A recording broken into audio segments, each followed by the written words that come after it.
ಚಿಕ್ಕಬಳ್ಳಾಪುರ ಲೋಕಸಭಾ ಕ್ಷೇತ್ರದ ದೋಸ್ತಿ ಅಭ್ಯರ್ಥಿ ವೀರಪ್ಪ ಮೊಯ್ಲಿ ಪರ ಸಚಿವ ಡಿಕೆ ಶಿವಕುಮಾರ್ ಭರ್ಜರಿ ಪ್ರಚಾರ ನಡೆಸಿದ್ರು.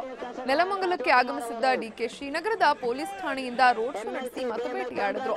ಈ ವೇಳೆ ಮಾತನಾಡಿದ ಡಿಕೆ ಶಿವಕುಮಾರ್, ದೇಶದಲ್ಲಿ ಕೋಮುವಾದಿ ಬಿಜೆಪಿಯನ್ನ ದೂರವಿಡೋಕೆ ನಾವು ಮೈತ್ರಿ ಮಾಡಿಕೊಂಡಿದ್ದೀವಿ. ಕಳೆದ 5 ವರ್ಷಗಳಲ್ಲಿ ಒಂದೇ ಒಂದು ಒಳ್ಳೆಯ ಕೆಲಸವನ್ನ ಬಿಜೆಪಿ ಮಾಡಿಲ್ಲ ಅಂತ ವಾಗ್ದಾಳಿ ನಡೆಸಿದ್ರು. ಈ ವೇಳೆ ಜೆಡಿಎಸ್ ಶಾಸಕ ಡಾಕ್ಟರ್ ಶ್ರೀನಿವಾಸ ಮೂರ್ತಿ ಸೇರಿದಂತೆ ಹಲವು ಮೈತ್ರಿ ನಾಯಕರು ಭಾಗಿಯಾಗಿದ್ರು.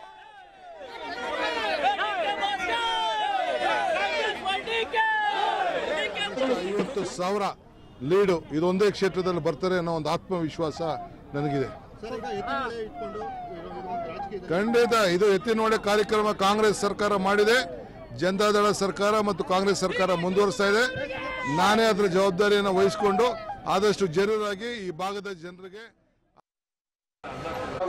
ಒಂದ್ ಕಡೆ ಅವರು ಮಾತಾಡ್ತಾರೆ, ಇದು ಭಾಗ್ಯ ಇದು ಭಾಗ್ಯ ಇದು ಭಾಗ್ಯವಯ್ಯ ಪದುಪನಾಭನ ಪಾದ ಭಜನೆ ಪರಮ ಸುಖವಯ್ಯ. ಹಂಗೆ ಇವತ್ತು 30-40 ವರ್ಷದಿಂದ ನಾವು ದೊಡ್ಡದವರು ಬೆಳಗ್ಗೆ ಸಾಯಂಕಾಲ ಹೊಡೆದಾಟ ಮಾಡಿ ಜಗಳ ಮಾಡಿಕೊಂಡು